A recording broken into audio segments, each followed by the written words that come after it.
an Now, M2 now you know why you need an M2. Pro. Yeah. Too So much time in your hands? yeah. No, Well, I need an M2 to do that 8K display. That's my new Oh thing. yeah, you definitely need that. 8K with high DPI. Okay. So for some reason, this mode, I don't understand the window capture thing. This mode, I can actually get the audio. All It's right. bizarre. Okay, no We problem. don't have mic and we don't have a I'm background. working on it. I'm working on it. Add mic back in. Add mic in Can't be here. a mirror. Mike had to go Close on a tab. smoke break, so I'm being your mirror. Okay, Mike, I'm here. speak. I'm here. I'm here. I'm here. All right, good. All right, this is going to be kind of a rough session.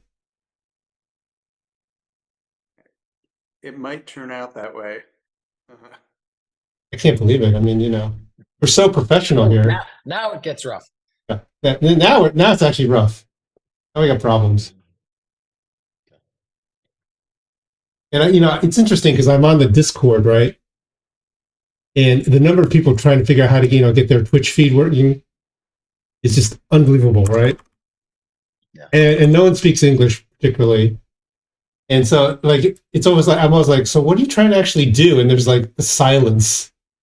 No one actually understands what they're trying to do. Like, what are you actually trying to get to?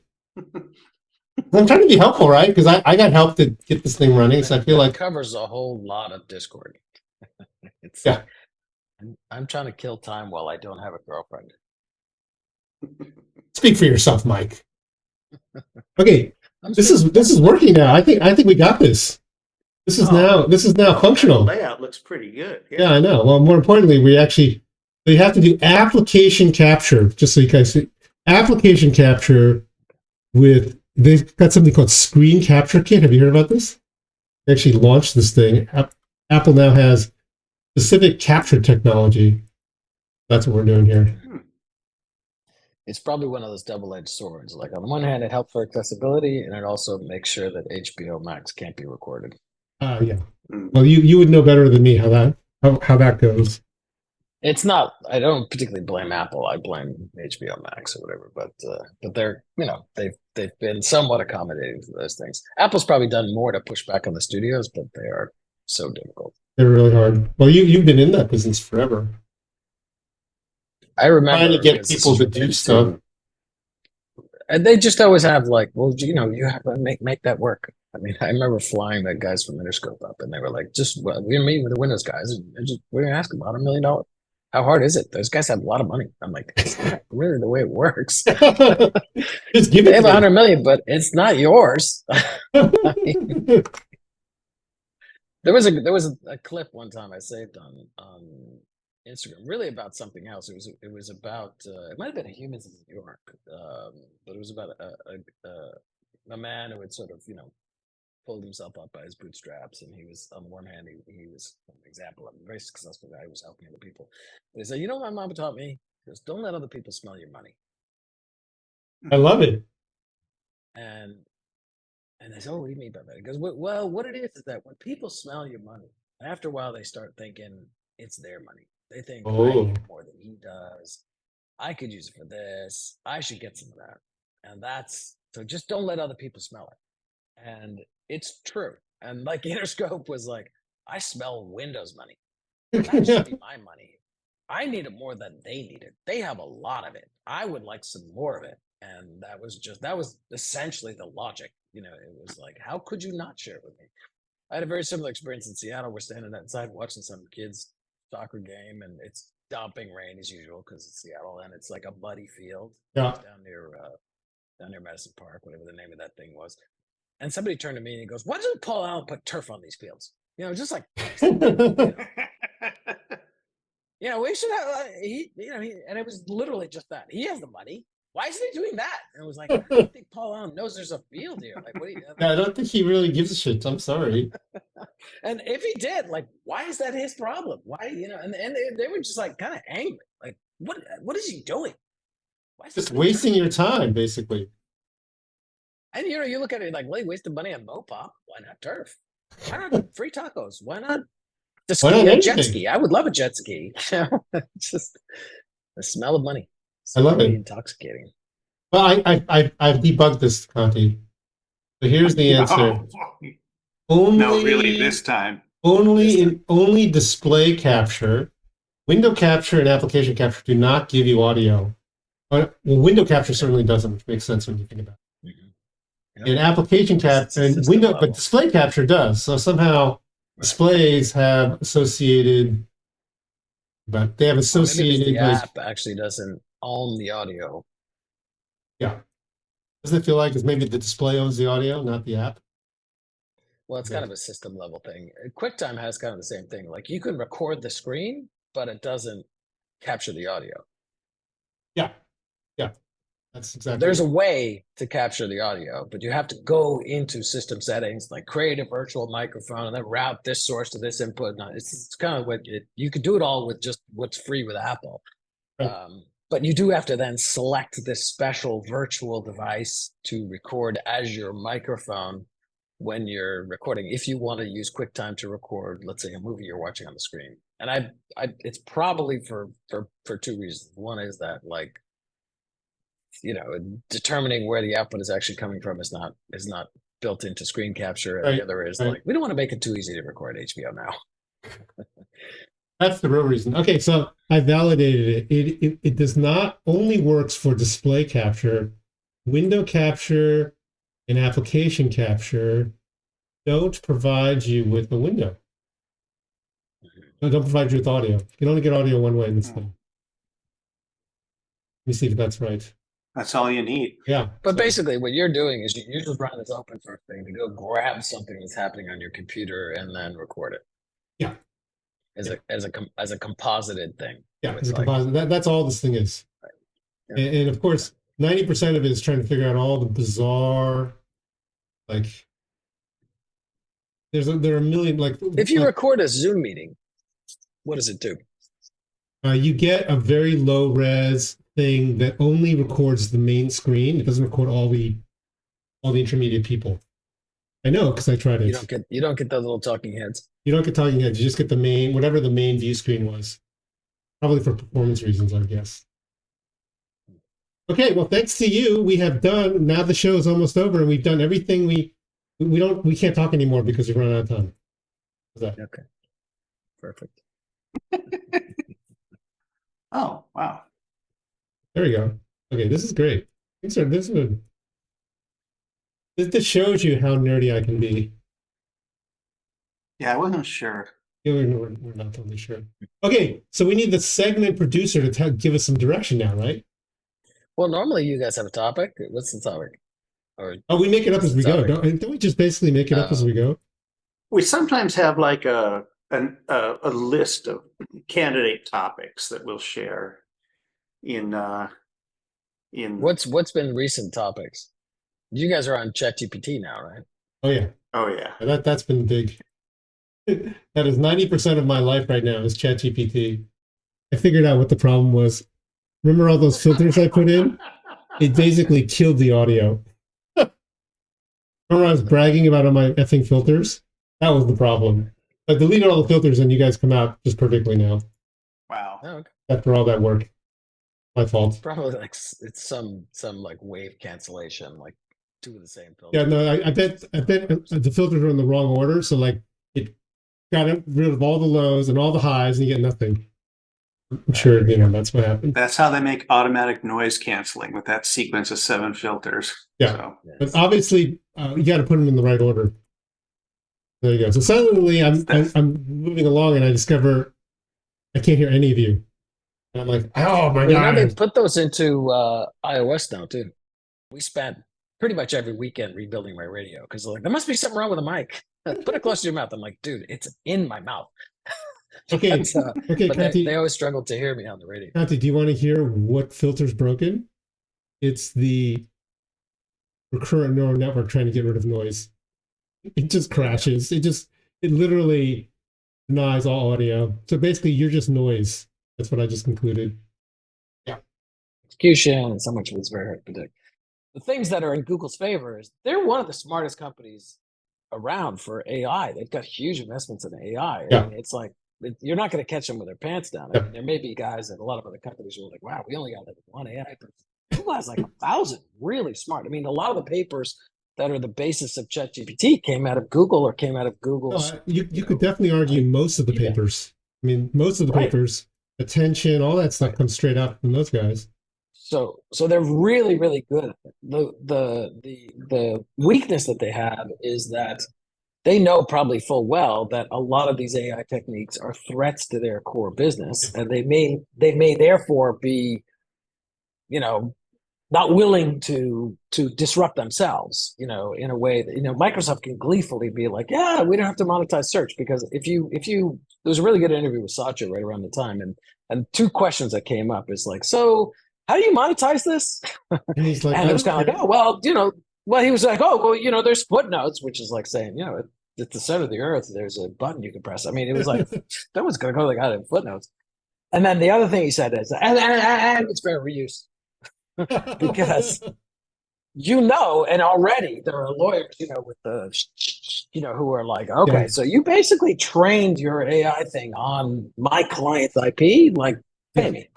And you may not think it's a fair ask, but when you buy a blank CD in Canada, you're paying a fee to musicians because you might use that CD to burn it, and that was the way they decided to make it equitable.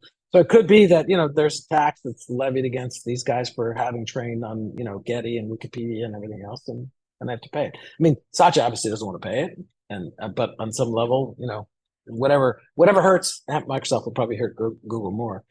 Google, I think that, you could take some category of, maybe it's 15% of searches, which are like how to get a lead or how to write a better letter. And maybe those things turn into tools which are inside your email or inside of your document creation. And, in that world, Microsoft wins because they've got more of that than Google does. But, yeah. it didn't change the dynamic more than just reduce the importance of search, which is maybe a slight win for Microsoft. Hank, for some reason, was very, interested in like how expensive this was and how that was really good news for Microsoft. And I was like, well, tell me again Yeah, I why don't. that's a win. Because Google could certainly amortize it over more connections, Yeah, of search and more searches. So, and they're probably already doing it. And if Google really got behind it, I think they have more training. I mean, they have all of Android, all of search, and all of yeah. Gmail, YouTube, and all of a lot of their touch points. And Microsoft, like, what real query touch points or user touch points do they have? Like Yeah. Office, I suppose, but I don't even think they have access to most of that. Well, yeah. The, So, the, the problem, you have an access problem, right? It's a. right. I mean, the data's there, but can you use it?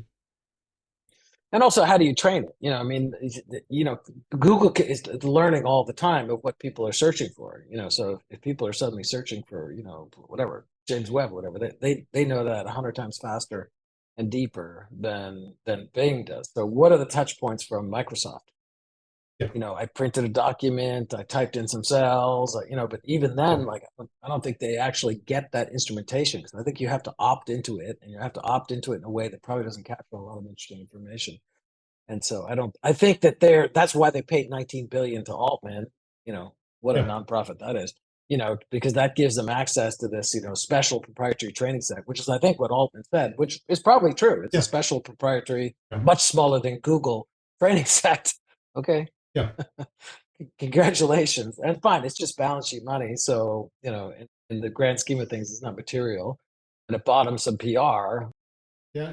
Execution thing. I mean, Google, I would say this, which is Google does seem to be at a particular low point in terms of their culture Yeah. and their competitive position. I think that it's gotten, a lot of people have said, it's gotten to be very sort of ossified and confusing and political. And you can also look and say they still haven't really delivered anything amazing. Gmail's amazing, YouTube is amazing, search is amazing, but, like, everything else, like Glass and Wave and even Nest, they're kind of no's or maybes. So, Well, did you by read? the way, I have a Nest Wi-Fi which they bought. Yeah. It still does not work with a G Suite email address. You cannot Really? you cannot share administrative access with a Gmail address, which is like, and it's been something like Years. 9 years or something that it's been reported. And first of all, like, okay, that's pretty sloppy, that you haven't fixed a bug for 9 years that affects like your own customer base. And B, like, how is that even a bug? I don't even understand like Yeah. why that would matter. Like, it's an email address. Like, oh, we don't work with URLs with an X in it. Like, why? Like, go show me the code where that thing failed. What in God's name are you doing that makes that a bug? But did you read the treatise about what the problem is in their internal culture? It's sort of the launch culture thing. Did you catch that? No. Like, Well, there was somebody who did a write up from an acquisition. He was somebody who got acquired yeah, and spent that's 2 right. years and he's like, this place is a disaster. But the truth is, that could be written in tons of companies, beyond Google. Well, the thing that including makes Microsoft, sense to including me is, and I don't know whether it's that piece or another piece, that the way you get promoted at Google is by launching products, not by the actual Mhm. number of people. And as soon as a product launches, no one gives a crap about it anymore because there's no incentive. And since we all work at Microsoft, that's like the reverse Microsoft incentive, right? If you launch a product that no one uses, Windows for Workgroups, you get trashed, right? And so that causes this grinding mentality, which is actually pretty good for long term for a company, right? It's like, which version of Windows are we on now? It's like 93 or something, 900. And people, I have friends who are still grinding away on the MS-DOS box. Right. Wow. I have one buddy who time machine. has been working on Excel charting. Well, I saw him 30 years. To be fair, it's still broken. It's completely broken, but I think that's part of it. And you see this in the sort of the way they rapidly launch product, and then it's like they forget about the thing. Like, what happened to it? Mike Maples taught me at least, and maybe he got it from somebody else, but like, be very careful what you measure because whatever you measure gets better. I think it actually came from Tom Peters or Drucker or somebody like that. But that's a perfect example. No, it's like, a great great system that rewards that, then that's what you incent. That's what happens. And this guy's comment, and their products all have that, which is actually what's going to happen to me. So they launched it, and then they're going to forget about it because then they're going to be launching, HoloLens or something like that. And what they said is that all the people who got promoted at that place are all, is the measure of what you are. Of course, everyone who got promoted is in that culture, right? So everybody just thinks about launches. So, well, one of the things that Google did really well early, and it sounds like it's no longer a key part, was I think they tried to make the inside of the company look like the outside of the company. And Amazon did it just in some way as well. Like Microsoft and Apple both attempted to be highly centralized, sort of Soviet economies of like, this gets approved and you have to do more of this and less of that. And that's what the czar said. And so it was like, you're doing Olay, or you're doing 64-bit, or you're supporting Windows. And so, but it has all those breakdowns of like corruption and delays and sabotage and politics. And Google and Amazon were like, you guys do whatever works, and there's no sort of lifeguard. I don't care what it is, and just that make it work. Should make the inside of Google look like Silicon Valley, which has been this unbelievably fertile and competitive and productive place. And Amazon had the same thing. Like, you could build on any stack you want, but you can only use public APIs, and you have to support them. And that made Amazon work. And at some point, maybe Google tried to jump to the Soviet style, which is like, we have strategic initiatives, and they kind of got caught in the middle. So they ended up with like some central control, which was enough to sort of lop off innovation, but then, not enough, juice to actually continue to innovate. Yeah, but I think a lot of it comes down to, it's what you're living with now, which is why most open source products are sort of promising but never done, which is that last 10% is the 90% of like, holy shit, this is hard. And you only do that if somebody makes you do it. No, and I think that to me, that is the, let's face it, that's the big weakness of Silicon Valley, is that the products are never finished, right? Because you're just going to get the thing sold and move on, right? So no one cares about finishing the product. Somebody said it. Who was it? It was like, when did you guys become the 90%, 80%, 90% company? It might have been about Microsoft actually, but they were sort of like everything's sort of almost done and almost working and almost finished. And that's a bad sign, because basically that matters to people who are not particularly sympathetic. Well, they don't look at it and say the glass is half full. Oh my God, they almost finished it. Wow, great job, kids. it's more like this thing crashed. I'm done. I'm moving on. And I have to give some credit to Apple on this, right? Yeah. You know, those guys really grind away at stuff. I mean, they just grind. And you look at the phone, and it's basically the same phone as the iPhone. The iPhone 3G is not significantly different from the iPhone 14, except they just, like it's a black box with the screen on top. And those guys have just ground away at that. Unbelievable. Just like grind. Battery life went from like, remember when it was like 3 hours, and now it's like 14 hours. I mean, that is just work. Actually make all that stuff really work. Probably one of the most impressive things they've done, and it's maybe a little bit timely because of the passing of the legend Gordon Moore, is they just cleaned Intel's clock. Oh, yeah, absolutely. Yeah. And it was like, you sort of say, oh, Apple, they have some cute ads and they do some pretty colors or whatever it was. Engineering guys, like, oh my God, they just like said, oh, we can make a chip. We can make a chip that's not like 10% better than your chip. We're making a chip which is like 4 times better than your chip. Yeah. And power per watt, and like, just like big leaps too, like unified memory, and, like the modular architecture, and like just wow. Well, it's sort of sad that we are all. Don't you think, Paul? It's kind of sad. We're all we're all Microsoft people. And we're all using Macs. It's sort of I don't even install Microsoft products if I can help it. I'm frustrated every time I do. I mean, it may be because I came from there, and so when I open up, I actually tried, because there's one of the CEO of the company I'm with was like, well, I have to use Excel. I have to use. I'm like, Google's fine. He's like, oh, I have to use Excel. Excel's amazing. I'm like, use Excel. But like, don't start mailing me spreadsheets with like version 1, version 9, for final. Like Final. no time for that. So if you don't know how to use it, send it to me, and I will make it like a collaborative document. So he sent me the Excel file. I put it up on OneDrive, and there's a whole little on Excel. Got all up there. Spent like 8 hours editing it, and it lost all my edits. And I was like, and some VP at Microsoft, because they tweeted about it in frustration. Something. Oh, send me. I sent them all the files, sent them all the screenshots. Like nothing. And I'm just like, I love you guys, but like, come on. I'm sorry, I don't have time. I don't have time for this in my life. And Google's got some amazing blind spots too, but I don't think I've ever, touch wood, I haven't lost a file or edits.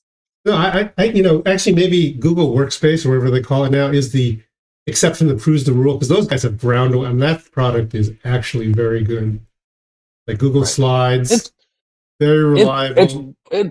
It's reliable. It's rough, and it's crude, and there's stuff that you just like, oh my God. Like one thing, like if you ever make a copy or import, like the elements aren't attached to the masters anymore. So if you go change your theme, like you have to, you have to go copy and paste all the text. So the things like that, and the UX is a little rough, but it's super reliable. It's like you just send somebody a link, and they're in the document, and their comments are in there. I mean, it works really well. Do you remember the woman who did? It's the virtue of collaboration first. Like the thing was like built for internet, and it was miraculous. Stayed with it. Yeah. Like you typed, and I could see you typing. Oh my God. Yeah. And it's still, as people who built Office, you were like, ooh, wow, that bar's high. And I'm still amazed. It's still amazing. Yeah. The woman who did all those Donald Trump voice lip sync things, Sarah Cooper, who abandoned her day job to be a professional, performer, was a UX designer for Google Workspace, Google Docs. I think she did like the ribbon. Small world. She was. Those were funny. I don't know what happened to her. We moved on. Okay, so now the show director. What's the name of the thing? The segment director. What are we talking about next? The segment producer. Segment producer. Okay, so you're getting into your mic. Okay, we're moving to a new segment. We're going to talk about. How about living overseas? We can talk about that. Both of you guys are enjoying life outside. Oh yeah. I mean, I see. We talked about that some last week with the with that story in the Times. Did we talk about that, Mike? I think so. The story in the Times about people they were saying a bunch of people, like 10,000 people went to Portugal, and for me, I think we're all fortunate enough to have a choice about where we live. although, paperwork aside, I have dual passports, so I have more flexibility maybe to work and live in Europe. I think I said it a long time ago. It's probably still true. Like, it's a better place to live. It may not be a better place to work. Hmm. You don't have as much upside. There's maybe a little more. The culture is different. Working in European companies can be a little strange. Working in most companies outside of the U.S. is challenging. If you've ever done contracts in Asia, Yeah. it's Oh yeah, my God. extremely hard to get a straight answer and get things delivered. So I think I realized when I ran VisaWave that like directness in business is much more the exception than the rule, Yeah. and so I think that sort of that clarity is something you miss when you are working somewhere else. There was a book that a very funny bicultural French English person wrote, which was like basically 5 years in shaping French. It's super funny to maybe an expat, but I think to other people too. And he talks about being an Englishman working for a French company and how completely baffling it was to both sides. I had no idea what was And happening. well, they didn't understand him, and he didn't understand them, and it was like, "Why are we on break right now?" It was just all. And I had the same experience at Music. We had a team in London at Microsoft, and they were like, "Can you? We have French engineers. Can you like give us someone who can be the liaison because Because we don't, can't. we can't figure out what's happening. We have these meetings, and then we all agree. It happens." I remember meeting with my director. Actually, I went through. I was like, all right, I'm going to meet all these people, and then so here, this is part of me, and what are your goals, and then they would run to HR, and they would say like, oh my God, what does he mean? And they're like, tell me, and they're like, well, he said these are the three important things, but he can't possibly mean those. So what's the code? And they're like, I think that's kind of what he means. And they're like, no, nobody would ever say that. That'd be insane. And it's just a very different culture. Somebody actually said something to me which I thought was fascinating, which maybe explains some of this, which is like Japan has an honor culture. Hmm. If you make a faux pas, it's like that's it. You can't. It's Yeah, impossible you're to done. go Yeah. side or quit or anything like that. And those honor cultures also are cultures which have these like 7 generational feuds between like families over something. Like you Right. use the wrong fork at brunch, that's it. The families, You're done. it's You're all out of done. war. And actually, it's Scottish culture is also an honor culture, and that's actually if you think about it, well, Hatfields and the McCoys. Well, guess what? It was actually a Scottish honor battle, honor grudge. And there's a certain quality of American business which is kind of Dutch, and Dutch is extremely pragmatic, which is back to the Yeah. like, well, this is what I want. What do you want? Is there a deal? No, okay, no problem. See you next week. Whereas in honor culture, you can't do that. You can't ever lose face or concede, and that overflows into the business culture, and that's why they can't ever tell you no. Even if it's all down on paper, like you said you would ship, yes, yes, yes. We didn't ship, yes, yes. Like, oh, we agreed to ship, yes. And so we're gonna ship, yes. Are you gonna finish in 2 weeks? Yes. 2 weeks comes and goes. Oh my God. It's like they can't tell you no. No matter how much you prep them. I need you to tell me no. Yes. I think that's a very. Did you know it's actually a Wikipedia entry? I didn't know that. For which? Because I have to demo, of course, one culture of honor, Southern United States. Hmm. There you go. So I just was looking this up, and it's hypothesized it came from guess where? England, Ireland. So this I think you're by the way right. So speaking of European culture, and maybe also the English, during COVID, there was an article written about Marbella, which is south of Spain, and Yeah. it's kind of a resort town, um, somewhere more like Miami, but it has parts of it which are kind of like Vegas, and parts of it which are maybe like Cape Cod. But it's basically a place where lots of tourists converge for good weather and Right. clubs, and it's also kind of the port where a lot of drugs come into Spain, and it seems to be a little bit by design. Like the police force of Marbella has like one Fiat Tipo and 4 officers, and which is like the same as like the town with 60 people, that's to the north. and they're just like, we keep telling them, send us another car. We're like, We for need some more reason, cars. like, no, like I think it's like maybe they're just going to look the other way. But basically, during the peak season, if you look carefully, you can see the gangsters because they have three phones. That's the key. Like when you see a table with a guy with three phones, that's somebody running. Okay, running I can business. imagine the two phones. What's the third phone for? I'm not sure. It's like, it's probably for, the one for the customer, one for the team, and one for the Oh, it's the buyer or cutout. something It's the like that. cutout problem. You got to be cut. You got to be able to. You got to. You And get they're caught. all burners. Yeah. Right. Yeah. But in COVID, there were no tourists. So all there were at the cafes were Or just drug gangsters. addicts. And so the New York Times wrote this long profile about about how it all works in Marbella. And they actually went through and they said, well, every mafia is here. The Corsican mafia, the Irish mafia, the Italian mafia, the Spanish mafia, they're all here. And each of them has a job. So like the Moroccans are incredibly well organized because they never drink. And so they're the business guys. The Italian guys, they do security. Somebody doesn't do their job, you might end up at the harbor. The Spanish, they drive. So you get to them and they take off.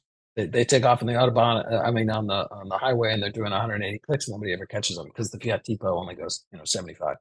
And so they go through all of the mafias, and they all have their role. Now they get to like the English. I'm like, oh no, they're just terrible. They just drink and fight. They just drink and fight. They all agree. Like all the other mafias, like, oh my god. And I read that right after I'd spent a couple of years living in London with Toby and Coinweb, and as an American, I always thought of the English as being so, like we were the gauche, colonials, and Yeah. they were the aristocrats, and it does have that veneer of stability, but like, oh my god, it can be a rough I time. love it. I love it, dude.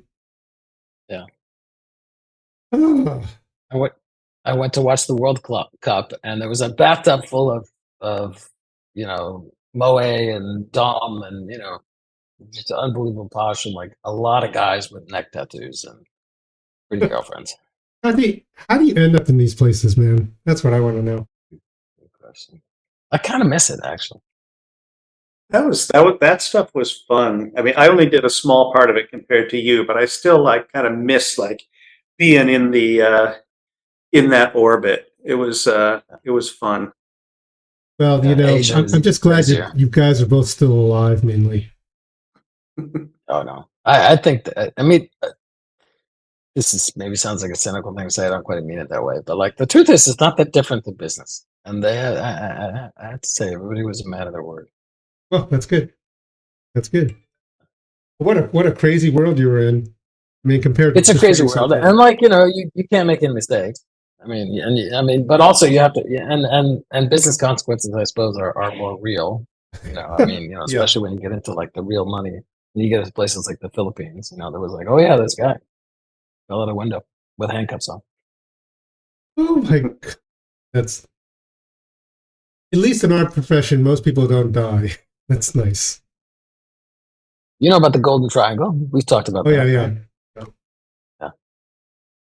The land with no laws. So, Rich, how did you come across the Golden Triangle? Well, I mean, it's the story. Spent a lot of time in Asia. That's the storied place, man. And most of the good, really good, with American films, it's always like you go to Florida and you do the drug deal. It's always going to Golden Triangle, right? So you're in Shanghai, and then you fly down to the Golden Triangle, and there's all these guys with machetes. That's the meme, right? And there's a great series. Every there's an analog to every movie. Like there's a Miami Vice analog in China. And I'll send you the link. It's actually on Netflix now. It's awesome, right?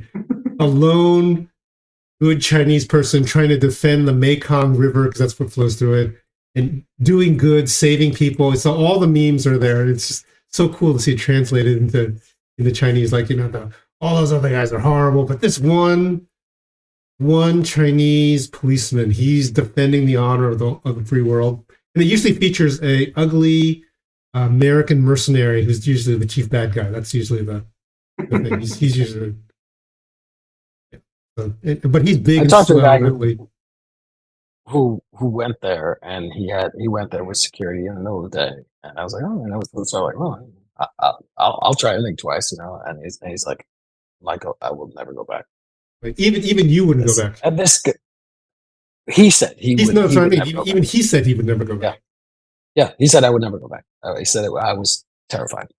Yeah, because you could actually He die. said, There- well, he said he had a friend who had a casino there, who bought a casino or something. He bought a casino there, and he put in his own management, and within 2 weeks they were all dead. One thing we run out of town is not to be executed, I think. Yeah. Yeah, that's curious. He's like, the place does not mess around. Okay, so we're about to end the session. But by the way, if you can believe it, even without cutting off that first 20 minutes, we've been on the air for 40 minutes. Is that a new record? No, it's just like Easy it to goes do like it. so easy. Any Is last? this the end of the segment or the end of the session? I think we're about to end the session. Because I've discovered that anything long, it's like you do the 3-hour thing, no one listens to it. So we got to appeal Unless to you're our Joe core Rogan. viewers. Of course, if you're Joe Rogan, that's different. Oh yeah, can we look at our stats for the last week or 10 days? Because I did a little. I mean, I just announced it on Facebook, and I've got dozens of people on there. Okay, well, I'll show you both. Yeah, so all let's our see what our stats. volume is Hang on. like. Did you look or do you hear or like? Oh, no, So I it could have haven't. been good, I right? have it all. Could have been good, but you don't look generally. I mean, you haven't looked in the last 10 days. Let's put it this way. This thing is not designed for people to listen to. This is designed for me to keep. So when we're all 80, we can calculate at each other for how silly we were. That is my primary purpose. Which is coming up quick. Sooner than I you was think. thinking about like, I mean, Rich and I have talked about this thing is like for like, no, it wasn't legacy. What is it? It's stuff that lasts for a long time is the posterity, right? For posterity. But I think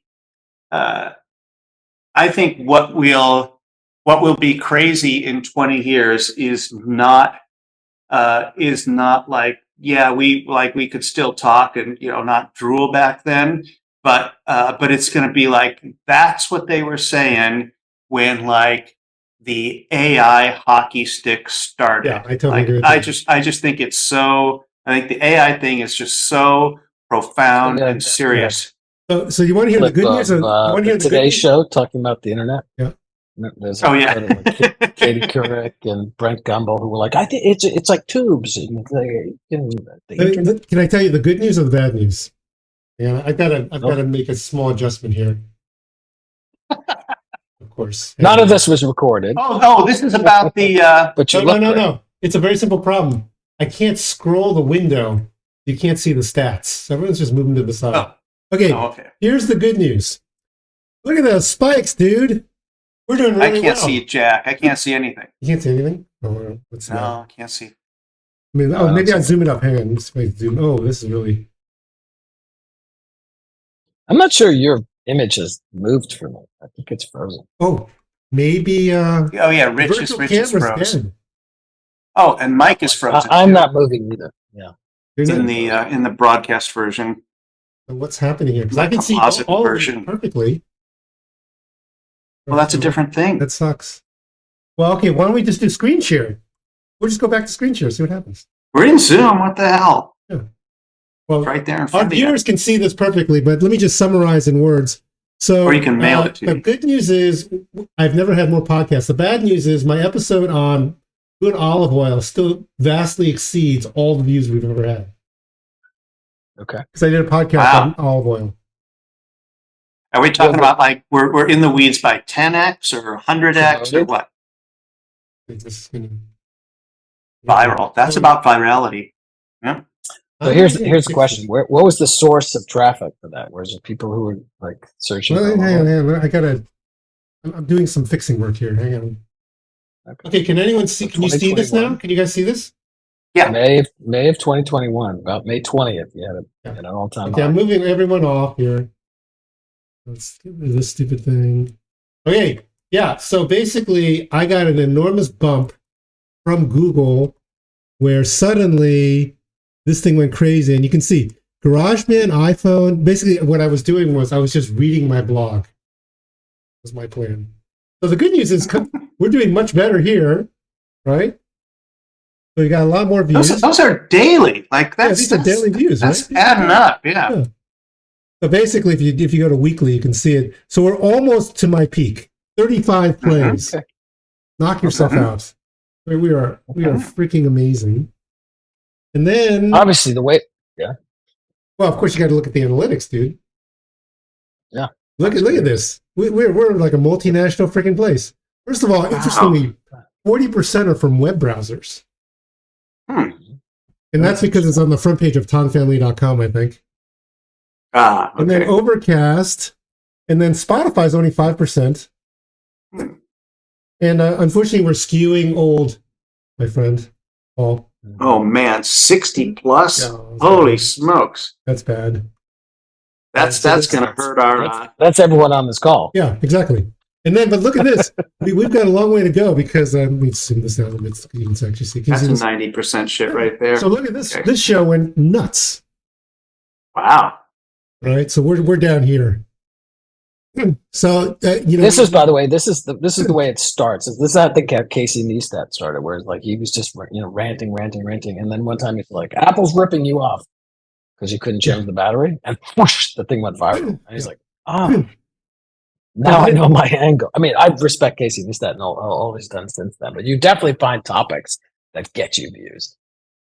So this is the YouTube one. So I don't know if you know, there's a YouTube side as well, and 266 views, dude. That's actually not a small number. Awesome. Watch time. But that would be like the video of this podcast. Yeah. We have a video of this podcast, so you can see that there's a bunch of Paul. This is PT's Paul, and then I've got my buddy Dion. So bad news: Dion's podcasts are way more popular than ours. This one. Oh shoot! Yeah, by 10 views, by the way, and I think that is mainly because I'm pretty sure most of these views are mine debugging the system because I was trying to get HDR. You'd be deduped. You'd be deduped, I think. Really? You think so? I'm not too sure. If they were separate, over multiple days, no. But if it's no, I listen to them every other day. So, for instance, here's one of them, and you don't want to know how much time I spent trying to get HDR to work on these freaking things. Mm-hmm. I mean, they make it impossible. But finally, like this one, you see this doesn't have HDR. I don't know why. So that's what I'm doing. I'm spending my time doing. But some of them have HDR and some of them don't. And I can't figure out why because I encoded them exactly the same way. Mm-hmm. So that's my nightmare. And you can see it's got the 4K thing. But when you click on it, I have an entire blog post about the problems here, but sometimes, so the problem I think is the browser. I've never understood the browser is not correct. Now it gets confused. That's me. I'm surprised you're using Safari. I use Safari a ton, but it's distant second to Chrome. Okay, so here's the reason. It's because it shares my tabs with everybody, right? That's why. That's exactly why I use it. It's part of the Apple ecosystem. Like my passwords are synced and my tabs are synced and all my favorites and whatever. Yeah. Reading history and all that other stuff. Yeah. And I use Chrome for like work stuff, so I have 3 things of Chrome for different profiles over there. But I'm always a big Safari cheerleader, but whenever with a team is debugging an issue or whatever, and you go look at the share, it's like, wow, Safari isn't bigger. It's like, I don't know, 16% or something. And it's surprising. It's surprising because I actually find it pretty useful. It's all the group sharing things and having all the tabs in the right place. And like I have tabs that are like when I want to buy something or for this podcast and so forth. And it's just. Yeah. It's also more private and you get much better battery life. Yeah. They're doing a good job. And it's fast. Okay, Paul, any last words? Chrome has really had a bad crop. Yeah. Go ahead, PD. Yeah. Tell us about, how's the water? Well, this weekend we did have at the little beach that's down the hill from us. We had people in the water for the first time this year. Actually, a couple of days in a row. It's been it's been glorious here. It's been beautiful. We've been getting out for walks every day, and yeah, it's great. So beach overstates it. It is a concrete cliff that there's a ladder that goes down, a couple of ladders that go down, but yeah. It's sort of the technical definition of a beach. There's parts of Malta that have like stone steps into the water. Oh, for sure, yeah. Either pounded out of rock or poured in. Yeah. Have you been in the underground radar bunker yet? What? No, the war room. No, we're gonna do that should. with Brad and Karen in May. Yeah, it's fun. Coming up. Okay, dudes. I think we're done. Sounds good. All right, we're done. All right. A pleasure, gentlemen. We have to do this again. Thanks for joining, Mike Conte. I'll join anytime. Okay. Anytime. All right. We just got to get it all working right. And next time you join, I've copied all this layout. It's completely For copied. you, this is like the Native American carpets. You're never supposed to finish it because then your life is over. You always have to have. I'm about to file a bug on the noise gate. So if you insert two noise gates, then you can't hear audio anymore across everything. Mm-hmm. Yeah, I bet that bug's going to get fixed fast. Rich again. So Rich, what do we do for this show at midnight? That's only give me 3.5 hours away. Give me an hour and I'll give you a call. So I'm doing some slides. Say hi to the boys for me. I will. Sure. Good crew. The usual suspects. Yes. All right. Peace. All right. Give me a call when you're in the mood to chat. An hour. All right. Yeah. See you. Bye. Bye. It worked. Thanks, Mike.